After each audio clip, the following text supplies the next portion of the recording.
Para quem não me conhece, eu sou o Bruno, eu sou diácono, professor na comunidade Cristã Vida.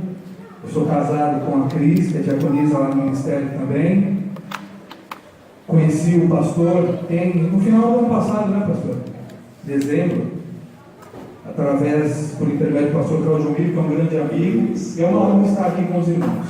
Uma honra mesmo. Ótimo. É muito bom estar aqui com os irmãos.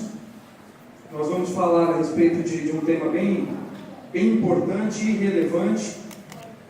E a igreja precisa compreender realmente o que é batalha espiritual.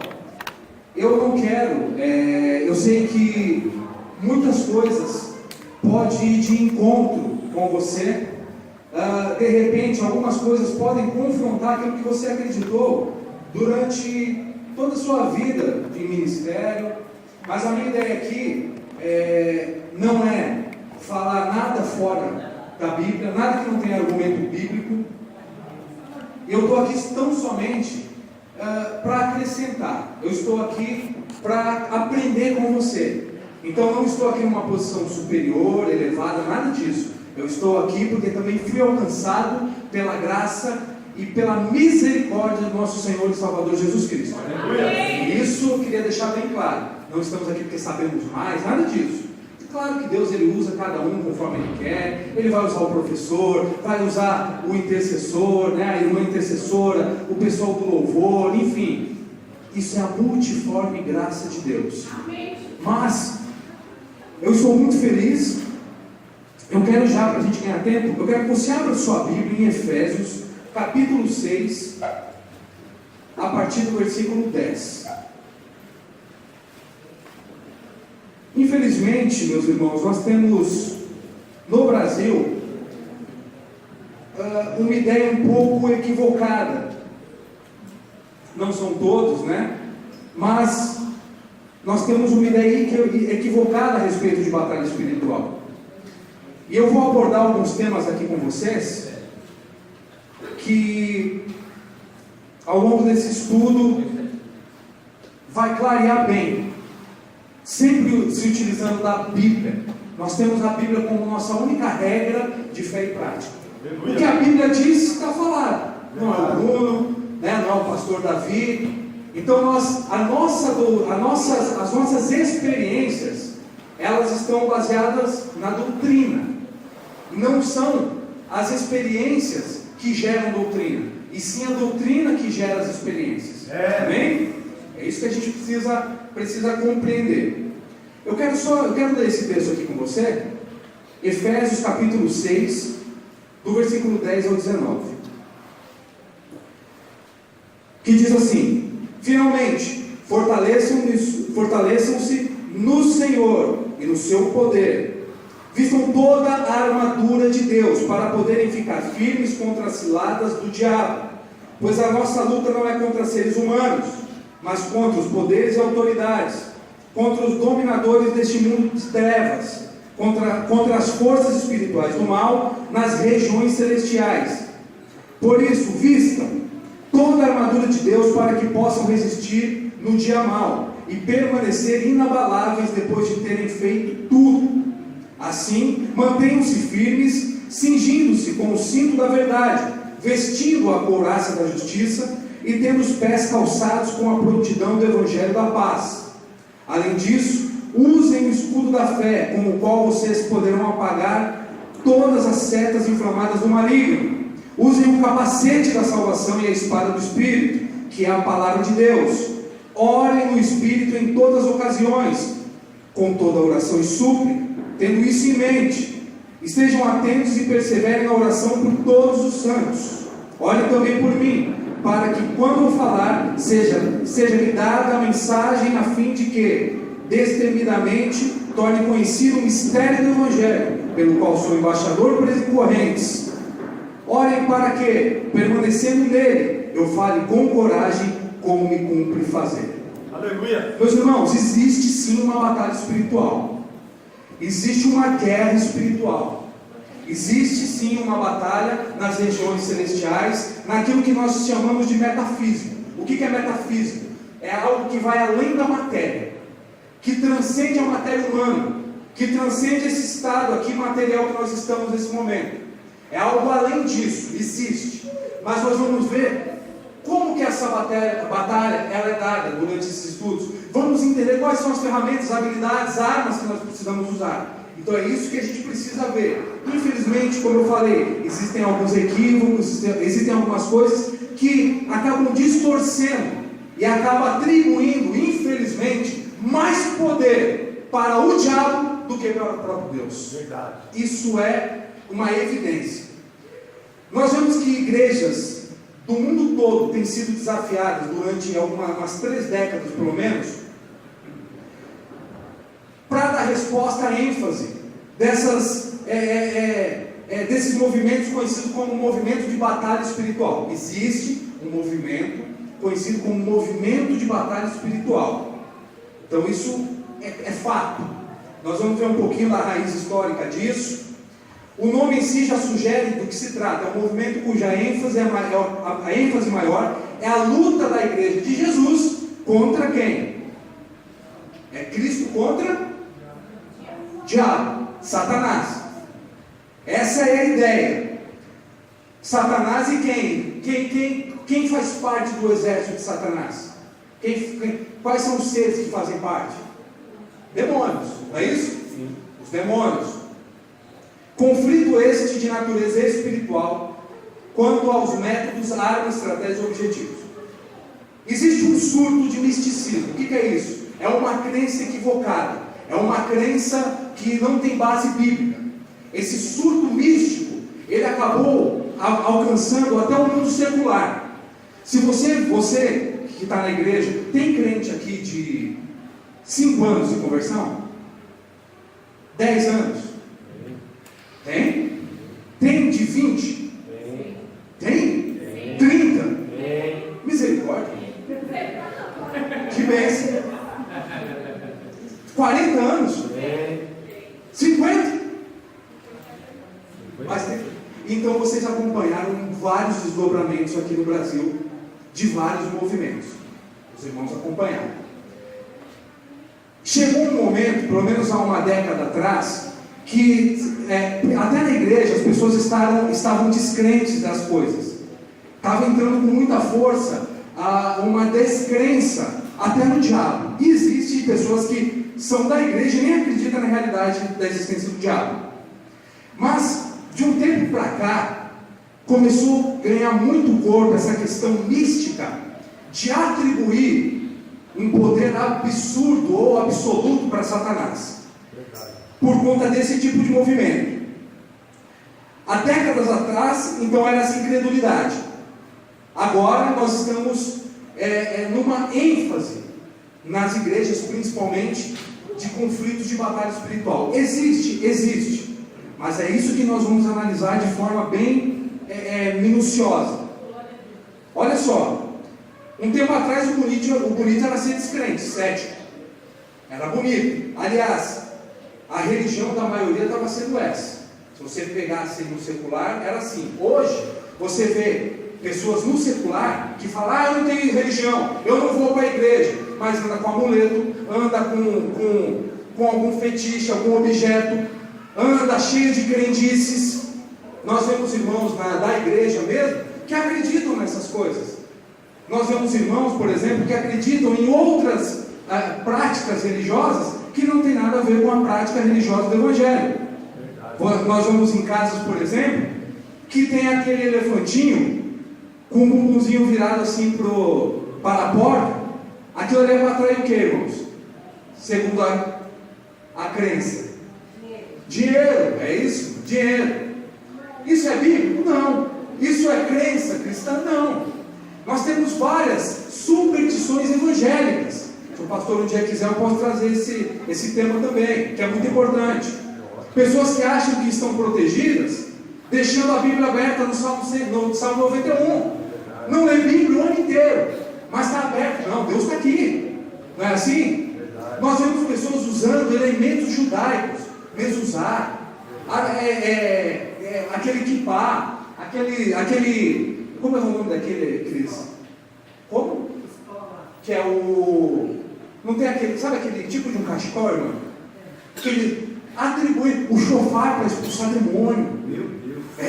Tem igreja que você vai que o que expulsa o demônio é o chofar. É verdade. Então assim, as pessoas estão atribuindo para vocês sabem disso, para verem que não é uma conversa minha.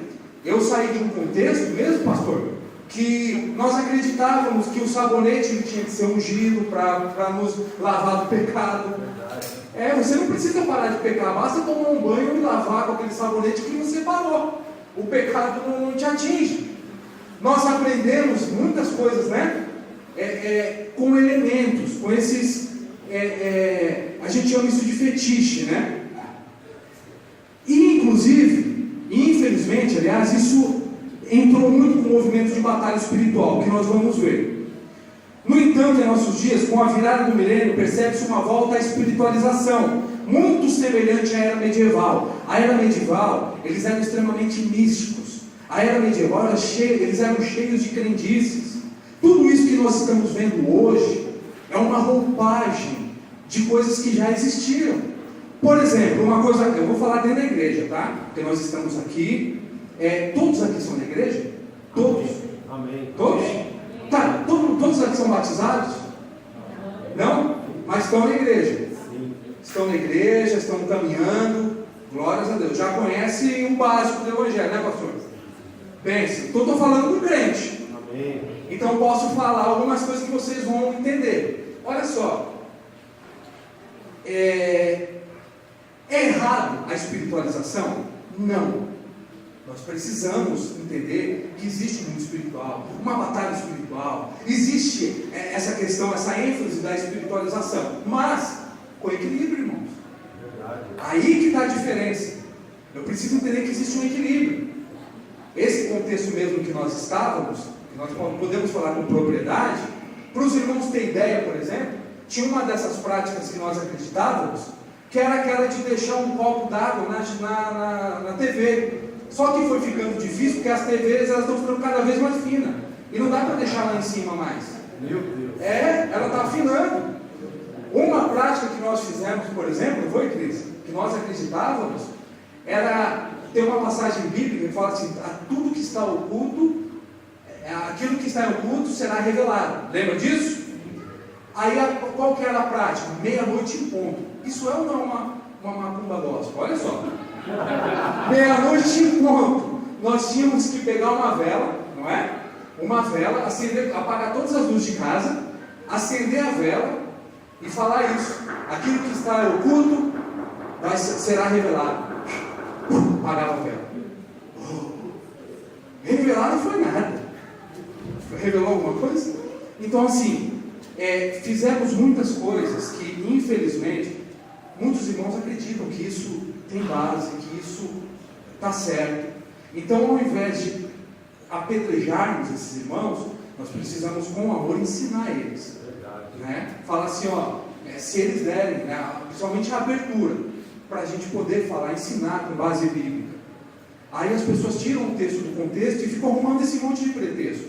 E é isso que nós vamos ver que aconteceu com esse movimento de batalha espiritual. Porque quando fala de batalha, dá ânimo. E a gente precisa ter um ânimo.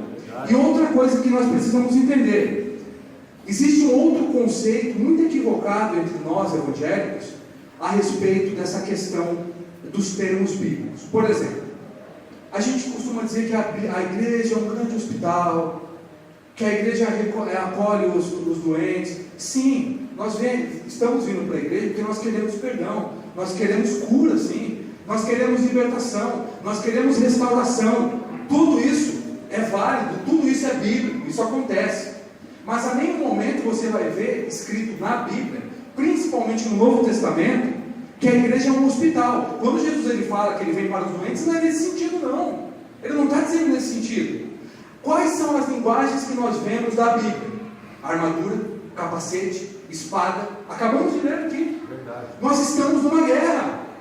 Sim, e precisamos ter esse ânimo, esse entusiasmo para batalharmos nessa guerra. Mas com equilíbrio. No mundo evangélico nunca se viu tanta ventilação de novas doutrinas, como se tem visto em nossos dias. Entre as novas doutrinas encontra-se um movimento de batalha espiritual. Este oferece uma cosmovisão. O que é a cosmovisão? São lentes das quais eu passo a enxergar o mundo. Cosmovisão é a forma que eu enxergo o mundo, as coisas. Especialmente na esfera espiritual, sobre demônios e como enfrentar esse mundo dos espíritos. Olha como Deus me agraciou, eu fiquei tão feliz. Fui convidado para dar uma aula domingo agora, em uma Assembleia de Deus. Pastor Ronaldo, Assembleia de Deus, Missão Elohim. E aí ele falou: Bruno, você poderia dar? Eu falei: bênção, pastor, qual que é o tema? E eu aqui estudando o nosso tema aqui. Eu falei: qual que é o tema? Aí ele falou: o tema é esse aqui, batalha espiritual, é o tema do trimestre. Eu falei: que bênção é essa? Eu adorei os temas aqui. E o que vai acontecer? Nessas 5 sextas-feiras, nós vamos ter uma aula toda de demonologia, que é a respeito dos demônios, porque não tem como falar isso sem falar a doutrina dos demônios. E teremos também uma aula só de angelologia, que se trata a respeito dos anjos. Então assim, não é teologia, sabe? Não é, pastor? A gente não vai entrar. Se eu falar algum termo aqui que você não entenda, pode levantar a mão e pergunta o que eu falei, tá bom? Você tem essa liberdade.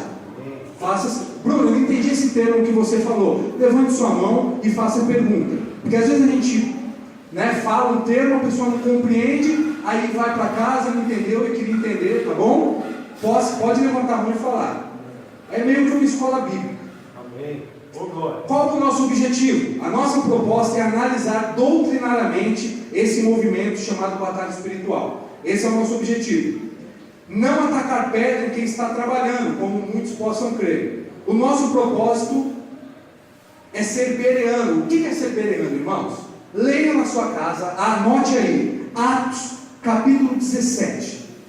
Quando Paulo fala dos bereanos, qual que é a admiração de Paulo a respeito dos bereanos? Eu vou pegar aqui só para te mostrar.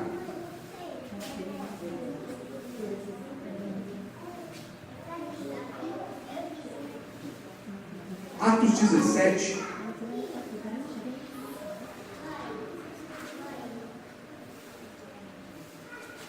Eu quero que você marque direitinho para você ler em casa.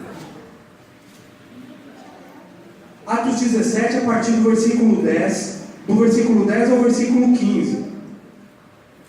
Olha, só vou falar aqui o que Paulo fala no versículo 11.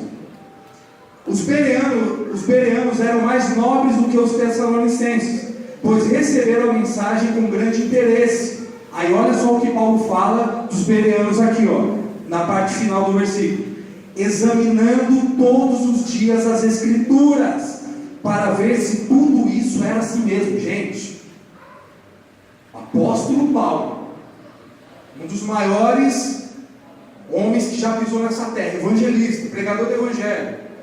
Ele, olha só, vou até usar uma analogia aqui, que Deus deixou para a gente. Se eu não me engano, é em Efésios, pastor. Lembra que fala que uns foram chamados para apóstolos, profetas. Os irmãos já viram essa passagem? Sim. Apóstolos, profetas, evangelistas, pastores e mestres. Eu vou usar a mão por quê? Porque o apóstolo Paulo, ele era apóstolo. Eu vou usar o dedão aqui, tá? O polegar. Ele era apóstolo. O apóstolo Paulo, ele era profeta, ele era evangelista, ele era pastor e ele era mestre. Por que esse dedo aqui? Porque esse dedo, ele abarca todos os outros ministérios. É o único dedo da mão que consegue alcançar todos os outros, não é? Por que eu uso esse dedo aqui, para falar de profeta? Que profeta é aquele que aponta o caminho da verdade, do evangelho. Profetizar não é só você revelar, profetizar é você apontar o caminho da verdade. Isso é profetizar. Por que esse aqui é evangelista? Porque o dedo maior é o que vai, o evangelista é o que alcança as pessoas, que vai lá fora, não é assim? Por que esse aqui é o pastor? Esse dedo, o pastor é o que casa com a igreja, não é assim? E por que esse dedo aqui, é o dedo do mestre? Porque o mestre é aquele que ensina e tira a sujeira dos ouvidos. Olha como Deus é maravilhoso. Até a analogia ele deixa com as mãos. Coisa linda. Por que então ser bereano? Apóstolo Paulo, imagina, apóstolo Paulo tinha todos esses ministérios. Ele chega e prega para aquele povo. E o povo, ele faz uma homenagem, ele faz um elogio a esse povo, dizendo que eles eram mais nobres, porque tinham grande interesse de receber a mensagem, e eles examinavam todos os dias o Evangelho. É isso que eu e você temos que fazer. Ser bereanos, irmãos. Ir lá e cavucar mesmo, entender, Senhor, me dá entendimento, me ajuda. Mas Bruno, você vai falar de alguém aí, a gente pode citar de repente uma pessoa que foi o pioneiro, eu vou acabar citando, o pioneiro do movimento, mas não pode julgar, porque lá em Mateus capítulo 7, versículo 1, diz: não julgueis para que não sejam julgados. Mas é isso mesmo que a Bíblia está dizendo, irmãos? Porque no mesmo capítulo de Mateus capítulo 7, versículo 15, diz assim, acautelai-vos dos falsos profetas, pois esses vêm a vós vestidos de peles de ovelha, mas por dentro são lobos devoradores. Opa, peraí, como que eu posso identificar algo ou alguém sem fazer um julgamento? Porque lá em João, Jesus fala assim: não julguem pela aparência, mas façam julgamentos justos, julguem pela reta justiça. O que é reta justiça? É a palavra de Deus. A Bíblia diz que nós vamos julgar. Vocês já leram isso em Coríntios? Até os anjos nós iremos julgar. Então não é que nós não podemos julgar, não podemos fazer um julgamento hipócrita. Eu não posso olhar para uma pessoa e falar: esse aí não tem mais jeito não, esse aí não é crente, esse aí nunca vai ser crente, esse marido aí não vai ser liberto nunca, e essa menina não tem jeito não, isso é julgamento hipócrita. Agora, podemos julgar com base bíblica, é isso que nós vamos fazer aqui, examinando as escrituras e julgando com base bíblica, amém? No decorrer das aulas eu vou trazer mais conteúdo disso para você se fortalecer e ter mais argumentos. O que é a autêntica batalha espiritual? Ela tem que ter fundamento bíblico, mas nem tudo que se diz batalha espiritual tem sustentação nas escrituras. Qual o conceito então? Nós temos a Bíblia repleta de várias batalhas, guerras, confrontos e todo tipo de coisas que denotam conflitos, lutas.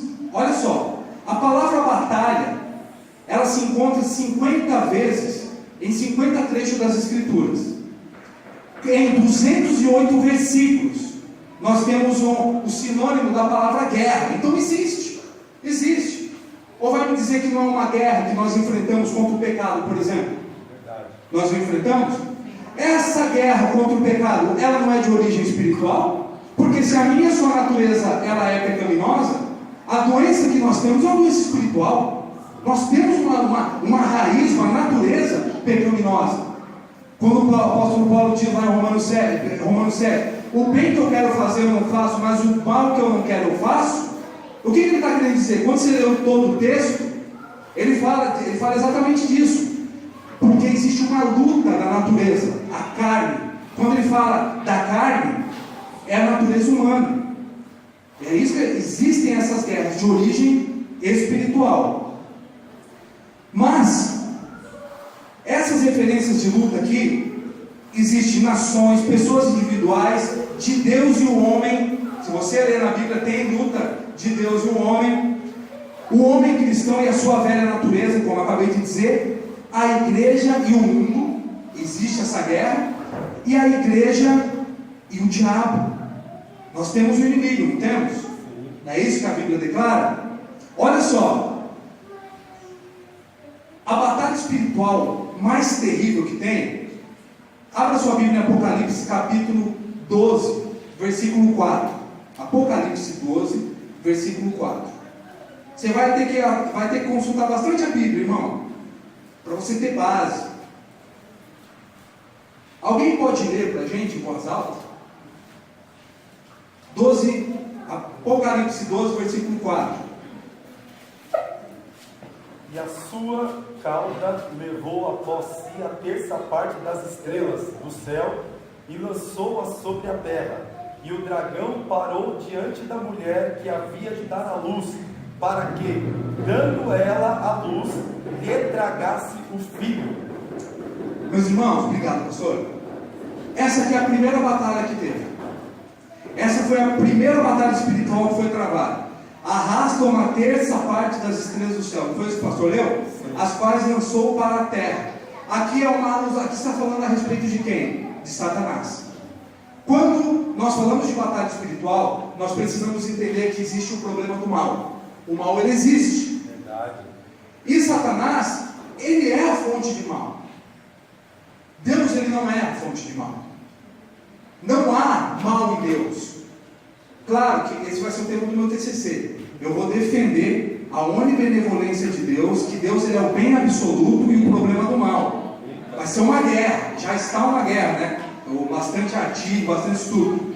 É bem complexo, mas meus irmãos, existe essa fonte de mal.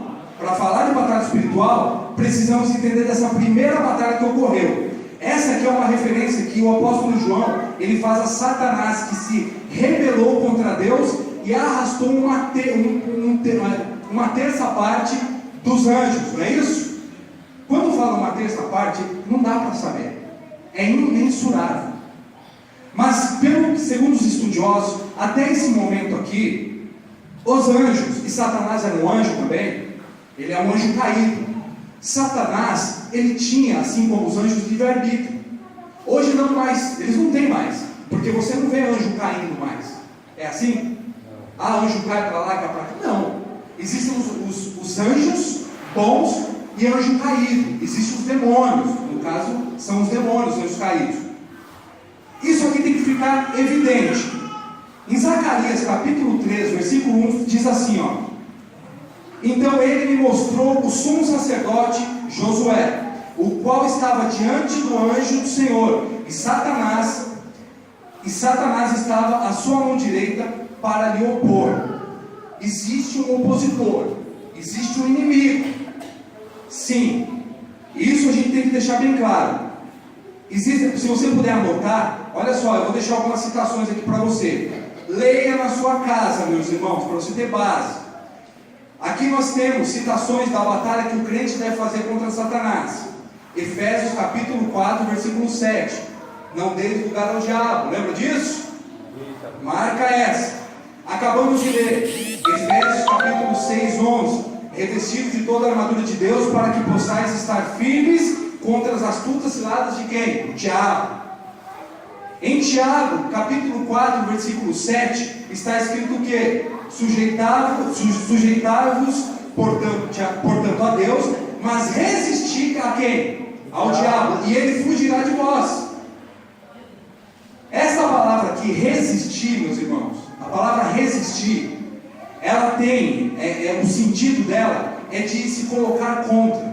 É para você e eu nos opormos, é para ser oposição a Satanás, estarmos contra Satanás, é no sentido de permanecer firme. Essa palavra aqui, ela também é aplicada como forma de combate que o crente deve fazer ao diabo. Pelo menos mais duas formas no Novo Testamento nós vemos isso: uma de forma direta e uma de forma espiritual, que nós vamos travar. Então existe uma guerra entre nós e Satanás também. Um pastor chamado Paulo Romero, o senhor já ouviu falar dele? Ele é um apologista, viu, irmão? Pastor Paulo Romero, ele é uma bênção. Ele diz assim, ó, é uma frase dele que eu anotei aqui: a Bíblia fala muitas vezes sobre tal conflito. Sim, existe uma contínua e intensa batalha entre luz e trevas, entre Cristo e Satanás, entre a igreja e o inferno. A Bíblia vai afirmar em João, 1 João, não é João não, 1 João, capítulo 5, versículo 19, que o mundo jaz no maligno. O mundo jaz no maligno. O mundo é do diabo, não é assim que a Bíblia fala? Jaz no, está nele. Assim, existem seres malignos e espirituais desde o princípio que conspiram contra Deus e contra a humanidade para a destruição e o caos. A origem dessa batalha. Precisamos procurar saber a origem dessa guerra cósmica, porque vai nos levar a indagar sobre a origem do mal. Foi o que aconteceu. Precisamos entender isso. Existe um mal, existe um opositor. O diabo, ele se opõe a quem? Quem que é o alvo que ele se opõe? É o próprio Deus, não é? E aí que vai ser o ponto que eu quero pegar um pouquinho com os irmãos hoje. Esse vai ser o ponto. Isaías capítulo capítulo 14, se você puder abrir, por favor. Isaías 14.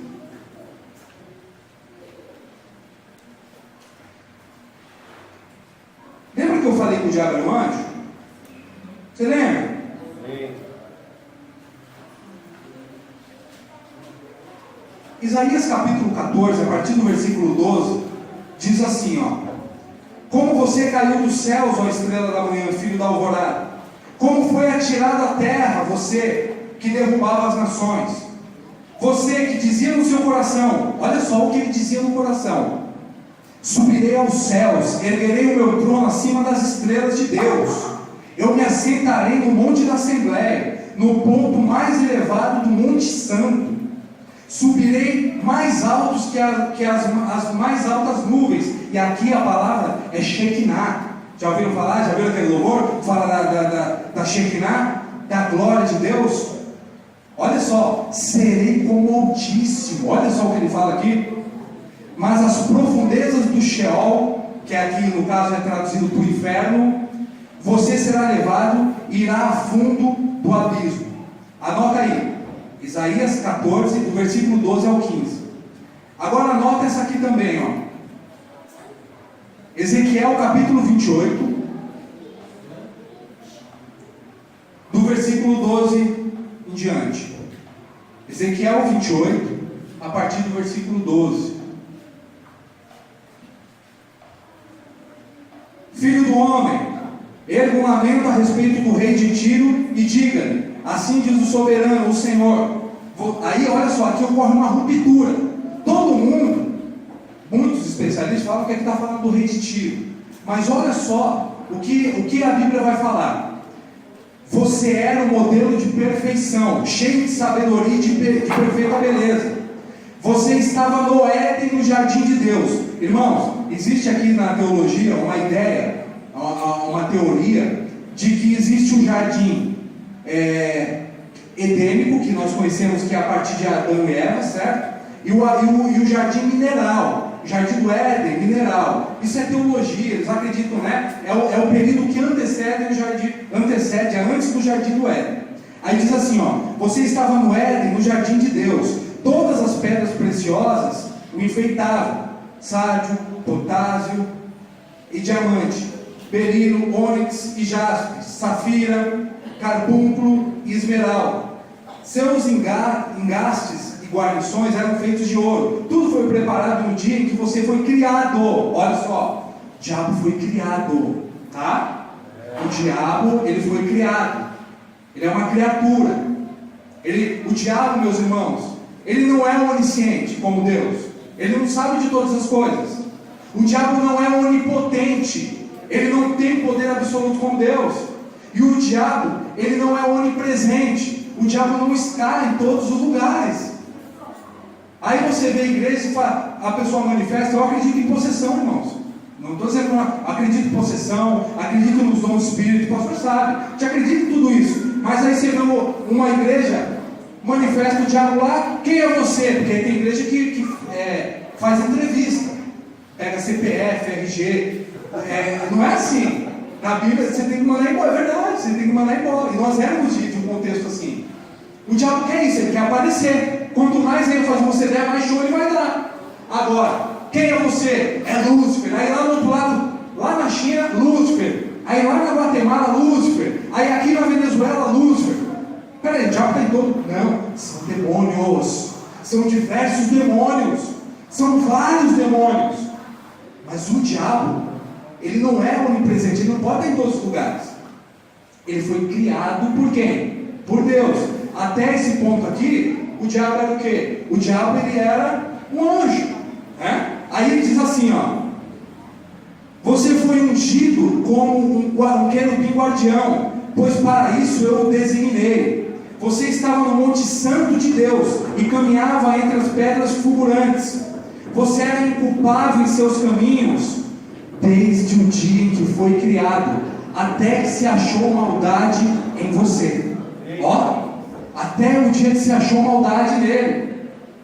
Por meio de seu amplo comércio, você encheu-se de violência e pecou. Por isso eu o lancei humilhado para longe do monte de Deus, e o expulsei, ó querubim guardião. do meio das pedras fulgurantes.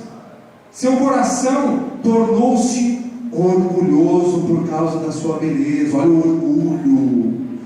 O orgulho nos deixa semelhantes a Satanás. A gente tem que tomar muito cuidado com o orgulho. Imagina só se nós tivéssemos algum poder assim, acima, um pouquinho mais elevado espiritualmente. O que tinha de gente caindo igual Satanás aí? Meus irmãos, só com um pouquinho, às vezes um cargo, às vezes um dom que Deus nos dá, a gente deixa a nossa natureza falar mais alto. Às vezes nós somos abençoados com algo, né? A Deus abençoa, a gente já começa a inflar, já começa, né? Tem que tomar muito cuidado com orgulho. O orgulho. A primeira coisa que meu pastor perguntou para mim quando cheguei no ministério, falou assim: ô Bruno, como está o seu orgulho? Ele queria ver minha resposta. Não, tá tudo bom, pastor, né? Pastor, aí eu tive que falar, falei, eu luto todo dia, porque o negócio quer me engolir. E é verdade, o orgulho quer nos estragar, por causa da sua beleza, e você corrompeu a sua sabedoria por causa do seu esplendor. Enfim, aqui está falando a respeito da queda de Satanás. Alguns estudiosos, você pode encontrar pela frente e falar, não, isso aí não é o rei de Tiro, mas existe uma ruptura no texto que nos leva para uma outra ênfase. Eu quero ver mais uma passagem aqui.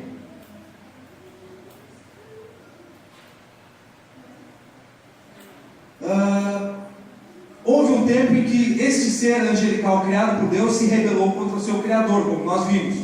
Ele queria ser igual a Deus, consequentemente foi expulso do céu juntamente com os seus seguidores, como nós vimos o que? Uma terça parte lá dos anjos. É aí que começa toda a guerra com o propósito de Satanás de ser igual a Deus. Por isso, opor-se a tudo que Deus faz, ou que se chama pelo seu nome. Esse é o objetivo do diabo. Agora, o que eu quero enfatizar aqui com você, para ficar algo bem claro. Deixa eu só ver se eu já deixei na sequência aqui, porque isso aqui é bom demais. É até que horas, pastor? Tá. Porque eu tenho que ser obediente. Meus irmãos, o diabo ele tem poder? Tem ou não tem? Tem força, mas não tem poder.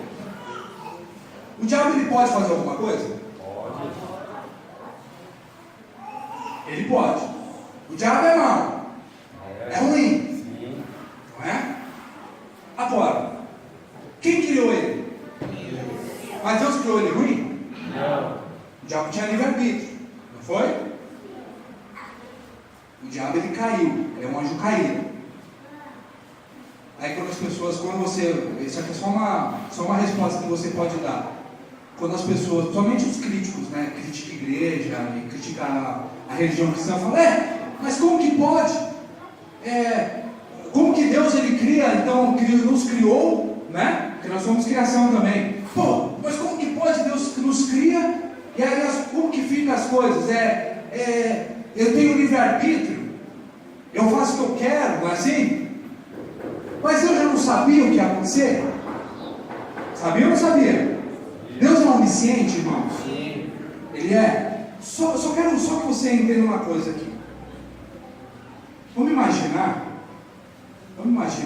que existe uma linha aqui, ó. Certo? Vamos pegar dessa ponta aqui, do púlpito até a outra, dessa linha aqui, ó. Deus, ele é onisciente. Ele sabe de todas as coisas. Todas. Certo? Eu e você podemos voltar 10 minutos atrás? A gente pode saber o que vai acontecer daqui a 10 minutos? Não. Nós estamos limitados e presos no tempo. Não é isso? Nós estamos aqui, ó, presos no tempo. A gente vive no tempo do cronos, cronológico. O Deus está numa outra esfera. Embora ele habite. Deus é transcendente, ele transcende, mas ele é imanente. Ele está aqui, com o seu poder e graça, o seu espírito. Mas olha só, Deus ele está numa outra esfera. O tempo de Deus é chamado de Kairos, Kairosfera, que é a esfera de Deus. Se Deus é onisciente, ele sabe de todas as coisas. Nessa linha que eu tenho aqui, eu vou entender a presença de Deus. Se Deus ele é onipresente, ele está no passado, presente e futuro. Não é isso? Ou seja, Deus sabia o que ia acontecer? Ele sabia que Satanás ia se revelar? Ele sabia que o mal ia entrar? Ele sabia que o pecado ia entrar na humanidade? Mas tem um propósito de tudo isso. É a nossa mente que é limitada e não consegue entender isso, afunda. E nem vai. Pode ser que quando a gente estiver com Deus, nosso Senhor na glória, vai ser um porquê, né? Ou a gente nem vai fazer esse tipo de pergunta, enfim, que deve ser uma presença inabalável, é algo que é indizível, nem olhos viram, nem ouvidos ouviram, nem mente alguma sequer ousou imaginar aquilo que Deus tem preparado para todos aqueles que o amam. Aleluia. A gente não tem noção do que vai ser estar com Deus, na presença de Deus. Agora, o que eu quero dizer com isso? É que Deus é soberano. Aleluia. Se Ele é onipresente, onipotente, onisciente, significa que Ele é soberano, Ele é poderoso. Aleluia. E se Ele é soberano, todas as coisas estão no controle de Deus. Aleluia. Não dá para falar assim, não, mas Deus fugiu do controle. Não! Eita. Se a gente fala isso, não é o Deus bíblico. Pode ser qualquer outro Deus, ou deuses que nós temos aí de outras religiões, mas não o Deus bíblico. O Deus bíblico, Ele controla todas as coisas. Aleluia. Todos os eventos está debaixo da soberania de Deus. Ah, Bruno, mas eu não tenho responsabilidade? Claro que tem. E a minha responsabilidade, que é a evidência de que eu sou de Deus. Porque se Deus opera em mim, significa que Ele está no controle. E as coisas que acontecem através dos frutos da minha vida, é sinal que eu sou de Deus. Aleluia. E a minha responsabilidade para com Deus é uma evidência de que eu sou dele. Se eu sou de Deus, eu tenho responsabilidade. É aí que está. Essa é a diferença. Ah, mas eu tenho livre-arbítrio, eu faço o que eu quero, eu fornico, eu minto, eu continuo na igreja, eu não estou nem aí, eu só vou lá, dou a paz do Senhor Jesus, chego, falo em línguas, rodopio, caio no poder, chego em casa, continua um demônio, xinga marido, bate mulher. Não é evidência que é de Deus. Não tem nada de Deus. É aí que está. A evidência que o Espírito Santo, que é santo, habita em mim, é essa transformação. Bruno, mas eu não posso errar, tem que ser perfeito. Não. Não fale isso. Nós vamos errar. Nós vamos pecar. Nós vamos cair. Nós vamos sofrer. Mas a diferença é que o Espírito atuando, lutando contra essa carne pecaminosa, é que nós vamos lutando e vencendo essas batalhas. Aleluia. Todos os dias. E vou cair, mas eu tenho que levantar. Oh, glória. Eu caio, mas eu levanto. É assim que funciona. Não estou dizendo que você tem que ser um santarrão, perfeitão, arrota, nada disso. Nós somos humanos e nossa natureza vai cair. Deus é soberano. Se Ele é soberano, Ele tem o absoluto controle do seu universo. Deus, Ele controla todas as coisas. Tudo está debaixo da mão soberana de Deus. Olha só. Se Ele é soberano, significa que Ele é alguém que está revestido de autoridade suprema, que governa com absoluto poderio e que exerce o poder supremo sem restrição e sem neutralização. Ah, mas aí a gente ouve, não, mas Satanás está frustrando os planos de Deus. De Deus? Satanás, se ele tem legitimidade na vida de alguém, é uma coisa, mas de Deus não vai ser.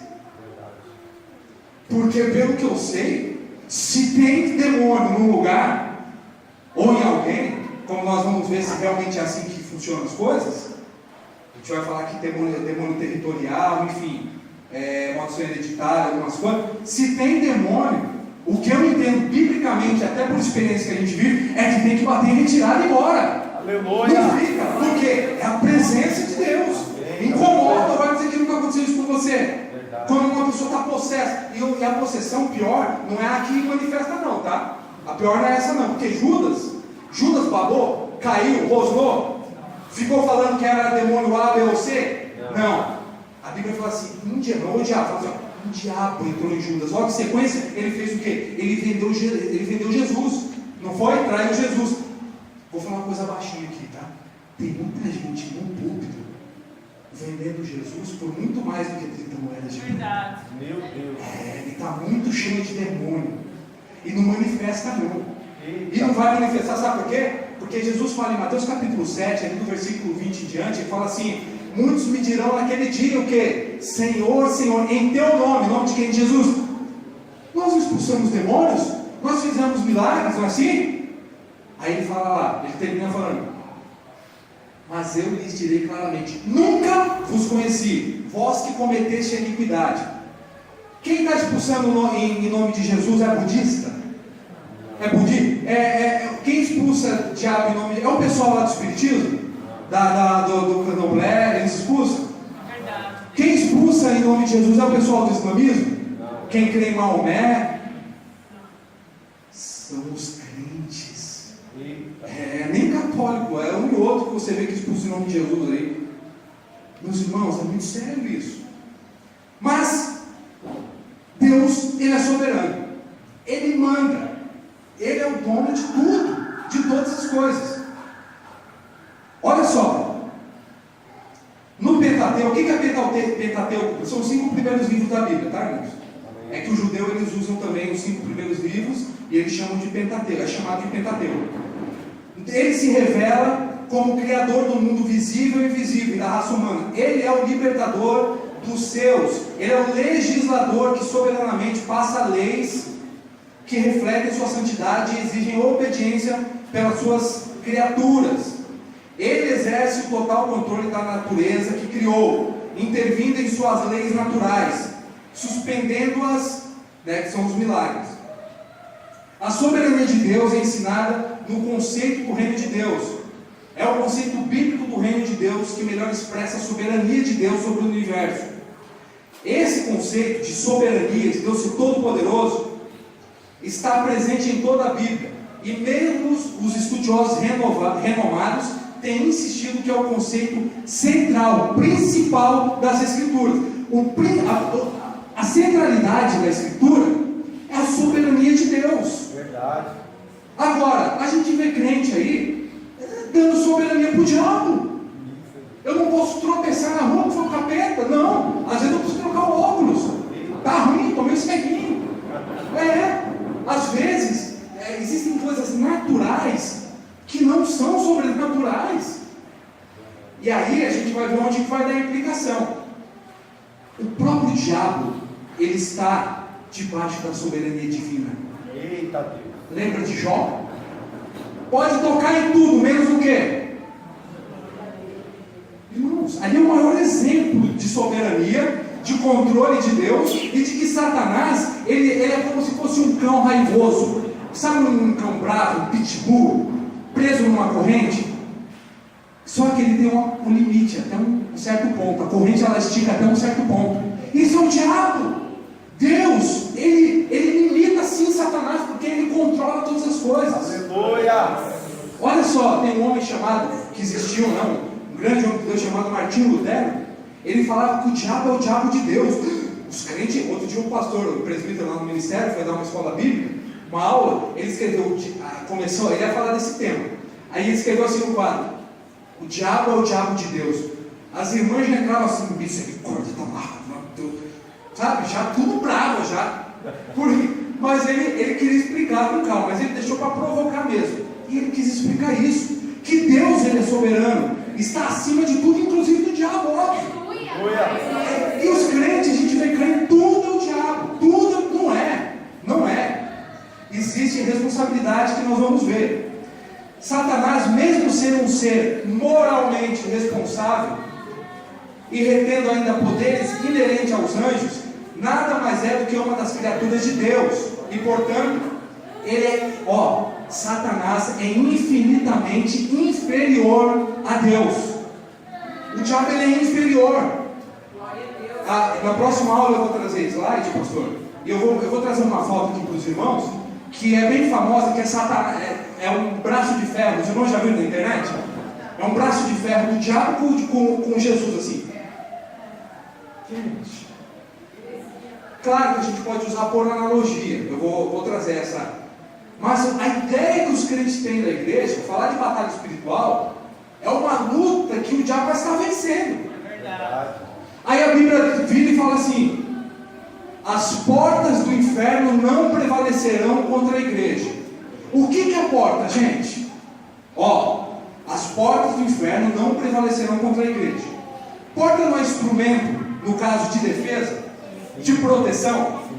As portas do céu, ele falou, não, ele falou as portas do inferno não prevalecerão contra a igreja. Sabe o que significa isso? Que quem avança é a igreja. A igreja está avançando. Sabe o que é avançar? É abrir uma porta como essa. Sabe o que é avançar? Evangelizar. Sabe o que é avançar? É isso aqui que a gente está fazendo. Aleluia. Estamos avançando, anunciando o reino, propagando o evangelho, pregando, proclamando o ID. A igreja avança e vamos derrubar as portas do inferno. Aleluia. E não é o contrário, isso que é não é o contrário. Em nossos dias, percebe-se claramente que a doutrina da soberania de Deus não é muito popular. Você vê nas igrejas, não é muito popular. Você ouvir aí, né? Deus é soberano. Tem gente que não acha isso legal, né? Está tão habituado, infelizmente acostumou a dar poder, ênfase para Satanás, que não entende essa questão, esse conceito de que Deus é soberano.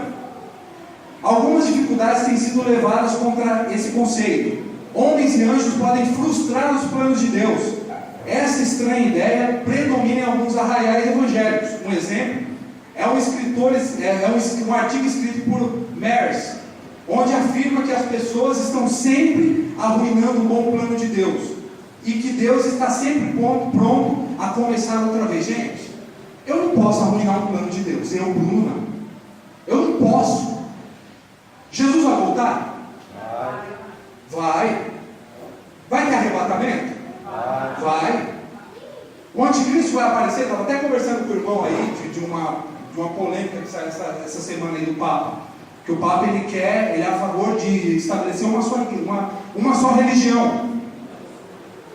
Uma das evidências do estabelecimento do governo do anticristo é justamente a paz entre as religiões. Sabe o que o Papa Francisco fez semana passada? Ele assinou um tratado de paz, está no site do Vaticano, com um dos maiores líderes islâmicos do mundo. O senhor viu isso? Meus irmãos, esses eventos vão acontecer? Vão. Jesus vai voltar. Jesus estava destinado a ir para aquela cruz ali? Já tinha sido decretado por Deus aquilo? Já. Ou vai me dizer que quando entra o pecado lá no Jardim do Éden, você lê Gênesis capítulo 3, a partir do versículo 6, você vai entender ali o quê? Que existia já um plano de salvação, ou não? Se Deus ele já sabia do que ia acontecer, ele também providenciou o resgate. Salvação significa resgate. Ele já tinha providenciado o plano de salvação. Ou seja, Deus ele está no controle absoluto de todas as coisas. Existem então coisas que estão decretadas, inclusive o plano de Deus. Quer um exemplo? É como se nós estivéssemos dentro de um transatlântico, de um barco muito grande. E aí nós temos as nossas responsabilidades dentro do barco. Mas o barco ele já tem um caminho traçado. O barco ele já tem alguém que está guiando ele. O barco já tem um comandante que vai chegar no fim da história. E é Deus. Oh, glória. Ele é o grande comandante. Então não dá para Bruno, eu estou frustrando os planos de Deus. Então eu estou sendo maligno. Eu estou querendo dar um de diabo. É verdade, não dá. Essa ideia é inconcebível. Não dá para você e eu frustrar os planos de Deus. O que pode acontecer é que dentro da nossa responsabilidade humana, nós podemos sofrer muito por conta daquilo que a gente semeia aqui. Mas que se o Deus tem um propósito na minha e na sua vida, Ele vai cumprir. Goste o homem ou não, Ele vai cumprir até o fim. Aleluia. E o que o diabo ele quer uma coisa assim. Ele pode ter os poderes dele limitados, tudo, mas o que o diabo quer é que a gente sofra. Ele quer sim. Ele quer dificultar o nosso caminho até a chegada. Ele quer. E ele vai tentar fazer isso até o fim. Isso a gente pode ter certeza.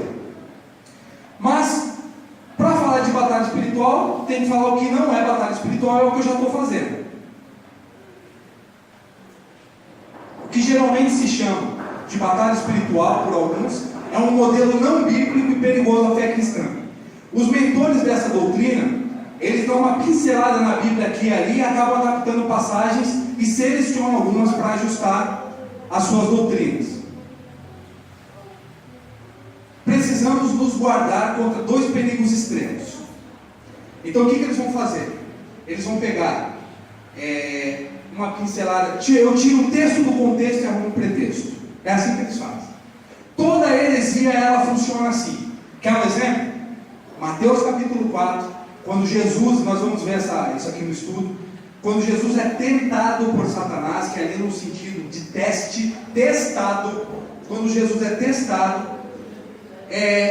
uma das coisas que Satanás ataca Jesus, ele fala para que Jesus, ele se atire no pináculo do templo, lembra dessa passagem? Para ele se atirar. Aí ele usa uma passagem do Salmo 91, que os anjos segurarão, lembra dessa passagem? Que o diabo ele tira o texto do contexto para um pretexto. As maiores heresias que existem, é assim que funciona. As pessoas, por exemplo, nós vamos falar aqui de daqui a pouco eu chego lá. Nós vamos abordar alguns temas que é exatamente assim: a pessoa tira o texto e acaba arrumando um monte de baboseira. O que a gente tem que tomar cuidado? Para não ir de um extremo para o outro. Não podemos tratar de qualquer jeito a batalha espiritual, para não subestimar os perigos que existem sim espiritualmente, e também não podemos nos interessar demais por ele. Então tem gente que não liga para nada. Que negócio de batalha espiritual? Nada, isso aí não tem. Sabe? Tem gente na igreja que é cético, descrente a isso. E tem aqueles que atribuem muito para isso. Então a gente tem que buscar um equilíbrio, irmãos. Eu preciso estar aqui buscando equilíbrio, entende? Não posso nem para um lado nem para o outro. A origem disso: na religião existem várias posições a respeito do assunto de demônios. Existem aqueles que se mantêm céticos a respeito à crença em demônios e que categoricamente afirmam que isso é coisa da Idade Média e superstição. Já por outro lado, existem esses que nós vemos, que já dão uma ênfase absurda para isso. Existem outros esses que creem na crença dos demônios, que se mantêm indiferentes, já são diferentes da galera, do pessoal do círculo evangélico, não é círculo não, é círculo, nosso meio evangélico, que está atravessando uma onda de supervalorizar esses movimentos. É uma supervalorização. Aí deixa doutrinas como a doutrina da imputação, a doutrina do Espírito Santo equilibrada, a doutrina do pecado. Existem a própria bibliologia, a própria eclesiologia, que é a doutrina da igreja, a bibliologia, a doutrina da Bíblia, várias doutrinas que nós precisamos. O que é a centralidade do Evangelho? Criação, queda e redenção. Tem igrejas que não entendem isso: criação, queda e redenção, mas é especialista em batalha espiritual. Faz um monte de eventos de batalha espiritual, um monte de reuniões de batalha espiritual. É poder, poder, poder. Bruno, você não acredita no poder? Claro que eu acredito, irmãos, no poder de Deus. Mas vamos buscar o equilíbrio. Essas reuniões de supervalorizações são promovidas de reuniões por exemplo, eu não posso fazer algo para libertação? Pode, claro que pode. Mas vai manifestar? Pode manifestar, me manda embora. Vocês vão ficar pegando o CPF, fazendo entrevista com o diabo, não, demônio? Manda embora logo. É assim que funciona, manda ele embora. Agora, existem seminários que eles fazem sobre batalhas espirituais, que é uma coisa assim absurda, fechado. Outro dia eu fui no Vale da Bênção, que eu tenho um trabalho com o pastor Ignaldo Hélio de Souza, que ele é o segundo pastor lá no Vale da Bênção. E o Vale da Bênção recebe várias igrejas, vários eventos. Aí nós estávamos chegando, porque ele foi mostrar um salão pra gente. Aí ele estava tendo um desses trabalhos de batalha espiritual. A irmã já veio lá da porta marchando, pisando assim, Para aí! Vocês não podem passar daqui para cá. Eu falei, meu Deus do céu. Será que eu não sou de Deus, irmã? Não, mas por que existe uma batalha? Eu falei, meu Deus do céu. Então, existe aquelas perguntas. Não estou dizendo que a gente não tem que se preparar, a gente vai aprender isso com o estudo. Tem preparo, há a importância do jejum, há a importância da oração.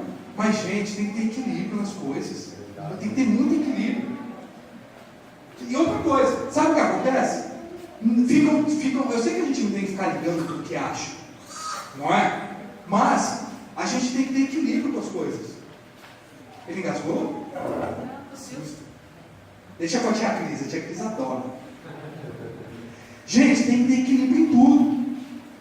Essa ênfase aqui, não sei se os irmãos já viram, as livrarias estão invadidas por uma série de livros que tratam desse tema. Livros que têm grande influência no meio evangélico, como o do Frank Perrett, chamado Este Mundo Tenebroso, da editora Vida. Alguém já leu esse livro? Este Mundo Tenebroso? É só essa ênfase em batalha espiritual. A ênfase dada aos demônios aqui, pelo menos no Brasil, ela é atribuída a um pastor norte-americano chamado Peter Wagner. Ele é autor de livros e é a atual autoridade no campo de guerra espiritual. Ocorreu uma experiência com esse homem, aí que é o problema. Esse é o problema. Meus irmãos, as experiências não geram as doutrinas. É a doutrina que gera a experiência. Aleluia. Se o pastor, por exemplo, tiver uma experiência específica que Deus tem com ele, é uma experiência que Deus usou ali com o pastor. Tem coisas que ele pode aplicar, porque é uma experiência que eu posso compartilhar e que os irmãos vão viver. Agora, se é algo específico comigo, eu não posso trazer para o púlpito e aplicar como doutrina para a igreja.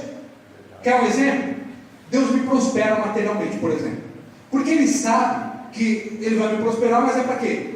Para eu ser um abençoador, não é assim? Aí Ele me prospera, só que aí eu entendo errado e começo a fazer o quê? Eu começo a pregar que todo mundo tem que ser próspero materialmente. E aí eu vou pregar a teologia da prosperidade.